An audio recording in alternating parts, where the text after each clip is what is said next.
Hello everyone and welcome to Java Forever course. Currently we are learning handling input and output, and in today's class we are going to focus on printing a variable. We have learned how to create a variable, declare a variable, and how to initialize a variable. And we also learned in the previous classes that you can declare a variable and initialize at the same time. For example, in this case, right now you can see that we are declaring a variable by giving the variable data type and the variable name and then setting an initial value. Now, once we have this variable, suppose I want to print the value of message on the screen, then you will do system.out.print and you want to give the variable name.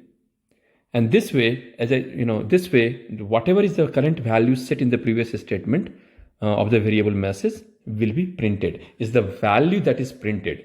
Now, the one difference is if I use the variable name, it should not be under quote because message is a variable name. The difference between a variable message and double quote message is that in this case, double quote message, we are saying print as it is, MESSAGE.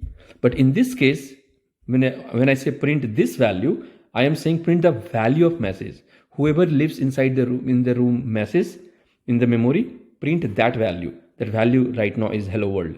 And remember this distinction. So anytime you are printing it, if you want to print the word literally message, then put it in the double quotes. But if you want to print the value of the message, then simply use the variable message. Make sure that message before you print, this variable must be declared before that. Otherwise, again, as I said, the variable will not be found and Java will throw an error.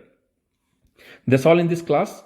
We'll see you in the next class. We'll learn about some of the special characters used in printing.